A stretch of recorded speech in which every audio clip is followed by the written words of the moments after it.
मेरे प्यारे दोस्तों, आपका स्वागत है हमारे YouTube चैनल पर। सभी के मंगल की कामना करते हुए आइए, जैसे कि पंचदशी का दूसरा प्रकरण शुरू हुआ है, जो पंचभूत विवेक प्रकरण है। आइए हम सब मिलकर श्रवण करें महाराज जी के श्री मुख से। पुनः पुनः सभी के मंगल की कामना करते हुए आइए आज 5वां श्लोक श्रवण करते हैं। केशवं बादरायणं सूत्रभाष्यकृतो वन्दे भगवन्तो पुनः पुनः ईश्वरो गुरुरात्मेति मूर्तिभेदविभागिने व्योमवद्व्याप्तदेहाय दक्षिणामूर्तये नमः। ओम शांति शांति शांति। हम लोग पंचदशी के दूसरा प्रकरण पंचभूत विवेक नाम से जो विख्यात है, उसी को लेकर विचार कर रहे हैं। इसका जो विचार है, इसकी आवश्यकता क्यों पड़ी, तो ग्रंथकार ने बता दिया। सदैव सौम्य इदमग्रे आसीत एकमेव अद्वितीयम्। ये जो तत्व है श्रुति के द्वारा सुना तो जाता है, किंतु जानना तो कठिन है। क्यों? अवांग मनस गोचरः, वाणी और मन का विषय नहीं है, और मन के सहित वाणी भी वहां से लौट के आती, तो भी उसको समझाना है, जिज्ञासु साधक को बोध करवाना है। इसलिए उस परमात्मा के उपाधि है, जो कार्य है वही उपाधि है, भूत पंचक। तो उपाधि भूत पंचकों के द्वारा उसको निरूपण किया जा रहा है। पहले जो पंचभूत है उनको बताने के लिए उनका गुणों के द्वारा उनका भेद किया। आकाश से लेकर पृथ्वी पर्यंत एक एक गुण उसमें बढ़ते जाते हैं, और उसके बाद आकाश में कौन सा गुण है, उसका क्या स्वभाव है, ये विचार हुआ। उसके बाद जल में, जल को लेकर भी विचार हुआ। यहाँ तक विचार हुआ था। आगे जो को पृथ्वी को लेके बता रहे, देखिए 5वां चलेगा ना। भूमो शब्दादि गंधांत, अर्थात भूमि में अर्थात पृथ्वी में शब्दादि अर्थात शब्द से प्रारंभ करके, क्योंकि जो शब्दादि है ये कारण गुण है, ऊपर का जो कारण है उनसे आया है, इसलिए इसको कारण गुण कहा जाता है। और गंधांत है वो स्वकीय गुण है, अपना गुण है। तो शब्दादि से लेकर गंधांत तक कितने हो गए? 5। 4 हो गए कारण गुण और 1 तो अपना है। तो इसे बोले शब्दादि गंधांत पंचगुणाः, ये 5 गुण है। तान उदाहरति, उसी को ही उदाहरण के द्वारा, दृष्टांत के द्वारा समझा रहे जिज्ञासु के लिए। श्लोक देख लीजिए। भूमो कड़कड़ा शब्दः काठिन्यं स्पर्शयिष्यते नीलादिकं चित्ररूपम् मधुराम्लादिकोरसः। भूमो अर्थात पृथ्वी में कौन सा शब्द है? जैसे आकाश में प्रतिध्वन्यात्मक शब्द है आकाश में, किंतु पृथ्वी में ऐसा नहीं। जैसा वायु में विश विश कहा, सुई सुई कहा, जल में बुलबुल कहा तो वह बुलबुल होता है, वो शब्द बता रहे। वैसे ही भूमो, पृथ्वी में कौन सा शब्द है? खड़ा खड़ा शब्द, जैसा खट खट होता है ना, कोई करने पर पत्थर फेंक दिया अथवा लुढ़क गया खड़खड़ खटखट करके, तो शब्द है। तो खड़ा खड़ा शब्द कुत्र भूमो। और स्वर्श है काठिन्यम स्वर्श इष्यते, पृथ्वी में जो स्वर्श है काठिन्य अतः कठोर है ये माना जाता है, काठिन्य स्वर्श है। और उसमें रूप बता रहे, नीलादिकम चित्ररूपम, 7 रूप है ना, ये 7 का 7 रूप पृथ्वी में रहेगा, 7 का 7 रहेगा। जल में कौन सा? अभास्वर शुक्ला, तेज में भास्वर शुक्ला है, तेज में है भास्वर शुक्ला है, जल में अभास्वर। पृथ्वी में 7 का 7 रहेगा। नीलादि बोल तो यहाँ शुक्लादि है, नीलादि से नहीं लेना, शुक्लादि। शुक्ल है, नील है, पीत है, रक्त है, हरित है, कपिश है और चित्र, 7 रंग मानते हैं ना। तो इसलिए सूर्य के क्या है? 7 घोड़े है ना, बोलते ना सप्ताश्व आरूढ़, 7 घोड़े यही है सूर्य के, 7 रंग है, यही घोड़े है उसके। सूर्य की स्तुति में नहीं करते 7 में, बस यही है। तो इसलिए 7 हो गए। नीलादि बोल तो शुक्लादि, शुक्ल है आदि में, शुक्ल है, नील है, पीत है, रक्त है, हरित है, कपीश है और चित्र, ये 7 हो गए। तो इसलिए चित्र रूपम मतलब 7 रूपम, 7 रूप रहेगा पृथ्वी में। और रस बता रहे पृथ्वी में 6 रस है, 6 का 6 रस रहेगा। जल में कौन सा है? मधुर रस। तेज में जलाने का रस तेज में है कि छक्के से निकली है, हाँ तेज में रस है क्या करके तो इसलिए तेज में कोई रस है ही नहीं, रस है जल का है, तो उसमें माधुर्य है, मधुरता है। किंतु पृथ्वी में 6 रस है, 6 रस रहेंगे। मधुर है, आम्ला है, लवण है, कटु है, कषाय है, तिक्तः, ये 6 रस। तो इसलिए हम बता रहे मधुरा आम्लादिको रसा, ये रस रहेगा पृथ्वी में।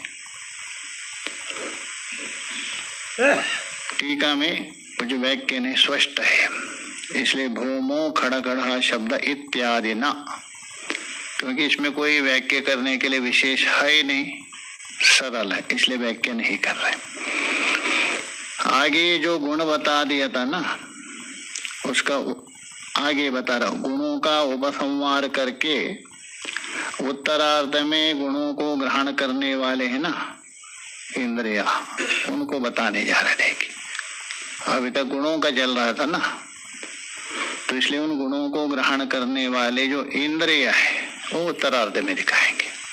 पूर्वार्ध में गुणों का उपसंहार, उत्तरार्ध में इंद्रियों का, उसके लिए आ रहा है। देखिए सुरभि इतर गंधो 2, एक सुरभि है और इतर गंध बोल तो असुरभि अथवा दुर्गंध, सुगंध और दुर्गंध। सुरभि का मतलब सुगंध और दुर्गंध। तो सुरभि इतर गंधो असुरभि, 2, ये 2 है पृथ्वी में। ये देवी पृथ्वी में एक ही है, उसका भेद किया सुरभि असुर। लक्षण करते हुए थोड़ा है गंधवत्व पृथ्वी लक्षण, यही बता दी। तो सुरभि इतर गंधो 2 कुत्र पृथ्व्याम इत्यंतेन उक्तम अर्थम उपसंहारति।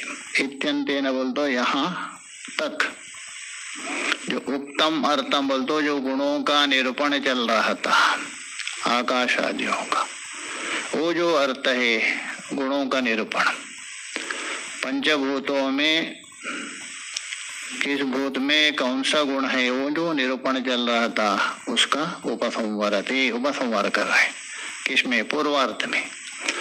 और उत्तरार्ध में उन गुणों का ग्रहण करने वाले जो इंद्रिय है ना, उनका निरूपण है। श्लोक देख लीजिए। सुरभीतरगन्धो दो गुणा सम्यग् विवेचितः श्रोत्रं त्वक्चक्षुषी जिह्वा घ्राणं चेन्द्रियपञ्चकम्। सुरभि इतर गंधो, एक सुरभि हो गया अतः सुगंध, और दूसरा एक हो गया असुरभि अतः दुर्गंध। ये दोनों तो सुरभि इतर गंधो दो गुण। ये दो गुण है किसमें? तो जल में नहीं बोलते जल दुर्गंध आ रहे करके बोलते हैं। अरे जल में बहुत दुर्गंध आ रहा है, कुछ समय पहले हुआ था 2-3 महीने में। अच्छा पृथ्वी का है, वो चूहा मिल गया शुभ पृथ्वी है ना, तो इसीलिए पृथ्वी का धर्म है। तो इसलिए जल में दुर्गंध नहीं है ना, वायु में भी दुर्गंध है।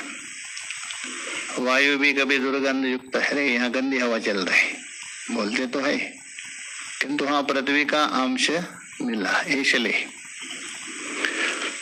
तो इसलिए बोला सुरभि इतर गंधो वचन है। दो कुत्रा भूमो अतः पृथ्वी में ये दो गुण है, दो प्रकार के गंध है, गुण नहीं दो प्रकार के। तो यहां तक इतना अध्ययन कर दीजिए। एतत् पर्यंत सम्यक गुणः सम्यक विवेचिताः, जो गुणों का निरूपण चल रहा था ना पंचभूतों में, 1 से लेकर 5 पर्यंत। तो इसलिए बोला गुणः सम्यक बोल दो, सम्यक रूपेण यथार्थ रूप से, विवेचितः अर्थात उसका विवेक किया है, पृथक करके अलग अलग करके यहाँ तक निरूपण किया। यहाँ से प्रारंभ हुआ था ना दूसरे श्लोक से, शब्द स्पर्श से प्रारंभ हुआ था दूसरे श्लोक से, और कहाँ तक? सुरभि इतर गंधो दो गुण, यहाँ तक, अर्थात पूर्वार्ध का प्रथम चरण यहाँ तक। सम्यक विवेचिता, किम गुणः सम्यक विवेचिता, उसका विचार हो गया अच्छा प्रकार से विभाजन पूर्वक। उससे उन इंद्रियों को बता रहे। श्रोत्रम, जो श्रोत्र है, श्रोत्र का मतलब श्रोत्र कर्ण विवरवर्ते आकाश है कि ना, नहीं है कौन है? कर्ण विवरवर्ते आकाश। कर्ण विवरवर्ते बोल दो, कान के छिद्र के द्वारा घेराव डाला हुआ आकाश है, वो श्रोत्र मानते हो लोग। तो श्रोत्रम, किंतु वेदांत में श्रोत्र है किसे उत्पन्न हुआ है? सूत्र की उत्पत्ति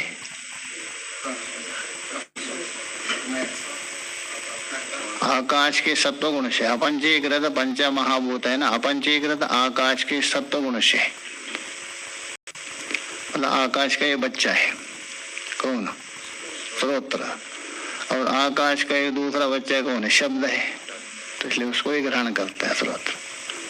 अपना जो भाई है ना उसको दूसरे को ग्रहण नहीं करेगा वो, दोनों आकाश के है ना।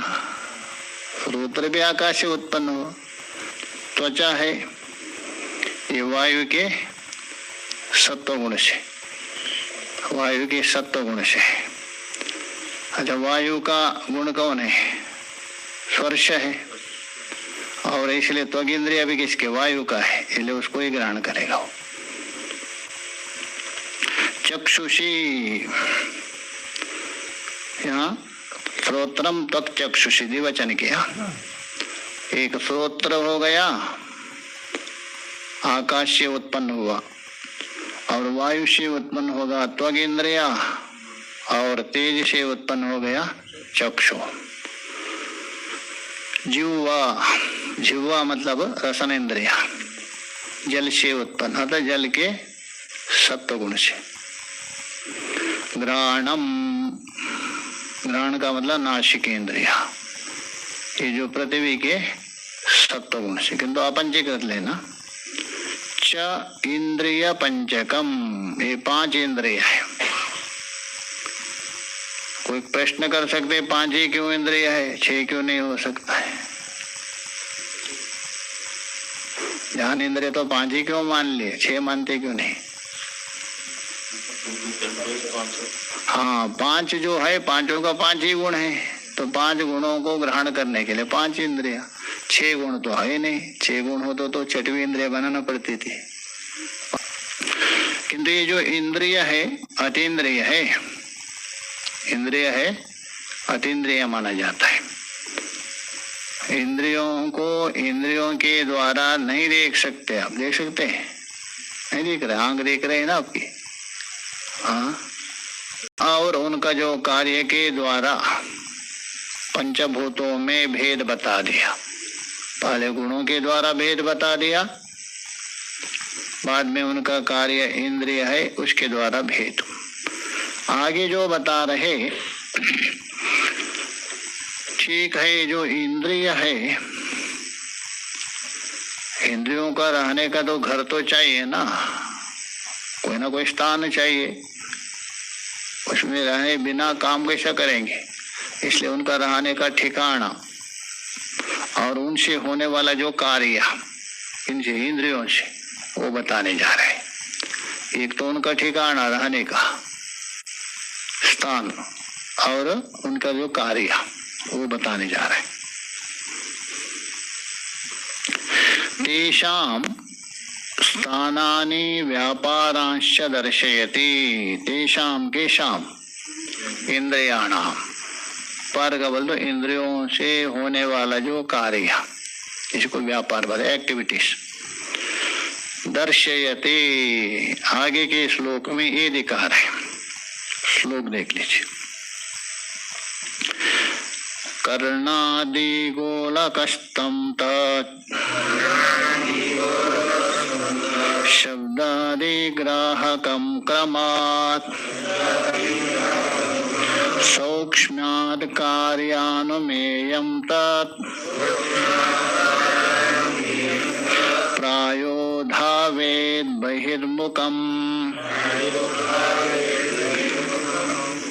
तत् वहां से लेना, तत्क्रमात्, तत् बोल तो वह इंद्रिया पंचक, तत्शब्द से बोल तो इंद्रिया पंचक। श्रोत्रादि ये 5 इंद्रिया, क्रमात् बोल तो क्रम से क्या करते हैं? कर्णा गोला, कर्णादि गोलकस्तम, ये उनका स्थान बता दिया। क्रम से उनका स्थान है कौन? कर्णादि, गान का गोलक से लेकर तत्त गोलक लेना। तो इसलिए बोला कर्णादि गोलकस्तम, जो कर्णादि जो गोलक है उसमें स्थित है।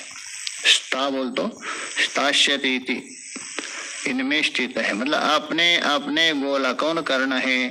ये चक्षु गोलक है। इसी प्रकार इन्हीं गोलकों में ये स्थित है, ये उनका स्थान हो गया। किनका? इंद्रियों का। और सुषुप्ति में अपने स्थान को छोड़ करके जाता है। इनमें रहकर व्यापार करते हैं ना, ये इनका घर नहीं वास्तव में, इनमें रहकर व्यापार करती हो, और इसको छोड़ के जाने के बाद व्यापार बंद होता है। स्वप्न और सुषुप्ति में व्यापार होता है क्या? क्योंकि उसमें घर में नहीं। जैसा दुकानदार दुकान बंद कर दिया तो उसके बाद व्यापार थोड़ा होता है। दुकान में जाने के बाद, दुकान में जाने से भी नहीं होगा, वहाँ खोलना भी पड़ेगा। जैसा आंख को आपको खोलना पड़ेगा, तभी जाके इंद्रिय क्या करेगा? व्यापार करेगा। सूक्ष्म होने के कारण इंद्रियों की उपलब्धि मतलब प्रत्यक्ष नहीं होता है। सूक्ष्म्यात्, इतना अध्ययन कर लीजिए, सूक्ष्म्यात् इंद्रियाणाम प्रत्यक्षो न भवति। सूक्ष्म होने के कारण जैसा घटपटादियों के प्रत्यक्ष होता है वैसा इंद्रियों का प्रत्यक्ष नहीं होता है। किंतु उसका ज्ञान कैसे होगा? तत्कार्य अनुमेयम, तेषाम कार्य, इंद्रियों का जो कार्य हो रहे उसके द्वारा अनुमेय। शब्द श्रवण हो रहे, इसका मतलब शब्द को ग्रहण करने वाले की इंद्रिय है कौन? श्रोत्र इंद्रिय है। गर्मी सर्दी आपको स्पर्श हो रहे, इसका मतलब इसको स्पर्श को ग्रहण करने वाले की इंद्रिय है। तो इसलिए बोले तत्कार्य, बोल दो तेषाम कार्य, उनके जो कार्य हो रहे उससे अनुमेयम, कार्यम दृष्ट्वा कारणम, कारण का अनुमान किया जाता है। आगे जो बता रहे तत्प्रायो धावेत बहिर्मुखम, प्राय अधिक से अधिक ये इंद्रिय है ना, बहिर्मुखम धावेत अर्थात उनकी गति है बहिर्मुख है। क्योंकि कठोपनिषद में भी भगवान ने बता दिए, यमराज ने, परांच खाने वेतने स्वयंभू, अर्थात स्वयंभू ने सारा जगत इंद्रिया बना दिया और इंद्रियों को क्या किया? बहिर्मुख कर दिया। क्या बोल तो? अधिक से अधिक। बहिर्मुखम बोल तो बाह्य, बहिर्येवा धावेत, विषयों के ओर ही प्रवृत्त होते हैं अधिक से अधिक। क्वचित, तो क्वचित करना नाम, जो कुछ करण है मतलब इंद्रिया, करण शब्द से लेना इंद्रिया, तो क्वचित करना नाम अंतर विषय ग्राहकत्वम, बाह्य विषय तो ग्रहण करती है, यदा कदा कुछ एक इंद्रिया अंदर का भी ग्रहण करते, इसलिए प्राय शब्द का। तो अंतर विषय ग्राहकत्वम दर्शयति ग्रंथकारा, अंदर का विषयों को भी ग्रहण करते हैं, इसलिए प्राय शब्द का। अधिक से अधिक बाह्य विषयों को ही ग्रहण करती है, यदा कदा अंदर का विषयों को भी ग्रहण करते, उसको ही दिखा रहे। देखिए 2 श्लोकों से, कदाचित् पिहिते कर्णे श्रूयते शब्द आंतरः, प्राणवायो जाटर अग्नो जलपानेन भक्षणे व्यज्यन्ते ह्यंतरा स्पर्शा मीलने चान्तरं तमः उद्गारे रसगन्धोचेत् चक्षाणामान्तरग्रह। कदाचित, कदाचित बोल दो यदा कदा, सदा नहीं लेना। पीहिते करने, कान को बिल्कुल बंद किया आपने, ऐसा बंद किया बाहर का आवाज आ रहा है नहीं, ऐसा बिल्कुल। तो इसलिए पीहिते मतलब बिल्कुल बंद किया, किसको? करने। तो आंतरः शब्द श्रूयते, जो भीतर का जो शब्द है वो आपको सुनता है। यदि मान लीजिए भीतर का यदि शब्द नहीं सुन रहे तो बृहदारण्यक को उपनिषद आपको उत्तर दे रहे, वहां स्पष्ट बता दिया। क्योंकि वो यदि नहीं सुनेंगे तो आप 6 महीने का मेहमान है। जो हमारे जो अंदर है, शरीर के अंदर, अंतर बोल तो शरीर के अंदर, देखिए अंदर और बाहर व्यवहार होता है मुख्य रूप से शरीर को लेकर ही होता है, किसी उपाधि को लेकर होता है, या तो शरीर को लेकर अतः शरीर जहाँ रह रहे उसको लेकर। अचित, अच्छा वो शब्द कौन है? तो बता रहे किसका शब्द है? अंदर बैठ के कौन शब्द कर रहा है? शब्द करने वाला कोई होना चाहिए ना। प्राणवायो जाटराग्नो, बस ये दोनों का शब्द है। एक तो प्राणवायु का, हमारा जो प्राण चलता है उसका आवाज होता है। ऐसा तो प्राण की गति है, हकारेणा बहिर्याति, वहां दृष्टांत दिया है श्रुति में कैसा कैसा आवाज होती है अलग अलग। रथ का ध्वनि के समान, घंटा नाद के समान, अग्नि जो जलती है उस प्रकार अलग अलग बता दिए। और जाटराग्नो, वैश्वानर अग्नि है ना, उसका जैसे बाहर जो अग्नि जले तो आवाज नहीं होती क्या भयंकर, भुक भुक भुक करके, वैसे यहाँ भुक भुक बोल तो भूख लगी। और दूसरा जाटनाग्नो बोलो वैश्वानर अग्नि, इनका जो शब्द है आप सुन सकते कभी कान को बिल्कुल बंद करने से। और जलपाने अन्न भक्षणे, जलपान करने पर, जल पीते समय ठंडा जल पी लिया तो गर्म जल, अथवा अन्न का भक्षण में किम ही अंतरः स्पर्शा व्यंजनते, अंदर का स्पर्श आपको अनुभव होता है। ज्यादा तो ठंडा आइसक्रीम खा लिया उधर तो मालूम पड़ा ठंडा लग रहा था, अथवा ज्यादा गरम गरम पीने पर भी अंदर का स्पर्श अनुभव होता है। तो इसलिए बोल रहे हैं जलपाने अन्न भक्षणे व्यंजनते ही अंतरः स्पर्श, वहां से लेना अंतरः स्पर्श कदा व्यंजनते, जलपाने अन्न भक्षणे। तो ठीक है, स्पर्श बता दिया, शब्द बता दिया, अब ये रूप को बता रहे। देखिए मीलने है चांतराम तमा, आंख को बिल्कुल बंद कर दिया आपने तो अंधकार देखता है क्या नहीं। चांतरम तमा, उन्मीलने बाह्य वस्तु, आधार कर दे, वो तो प्रसिद्ध है। आंख यदि खुल गई तो बाहर का रूप आदि को देखता है, आंख को बिल्कुल बंद कर दिया अंदर का अंधकार को देखता है। तो इसलिए मीलने है चांतरम तमः का चक्षु पश्यति, ये चक्षु का। तो उसके बाद रस और गंध का दृष्टांत दे रहे, देखिए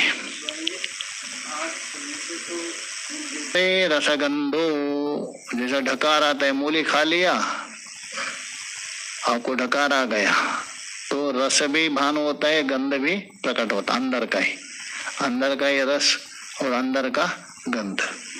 उद्गारे बोल दो ढकार आने पर, ऐसा चीज कुछ खा लिया तभी उसे आपको ढकार आ जाता है तो उसे वो गंध आता है।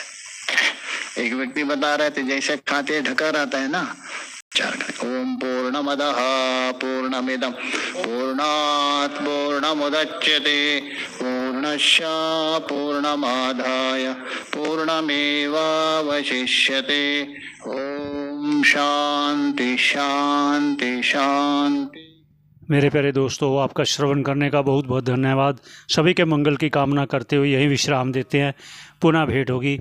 आपका बहुत बहुत धन्यवाद करते हैं हम कि आप श्रवण कर रहे हैं। आपका मंगल हो, धन्यवाद।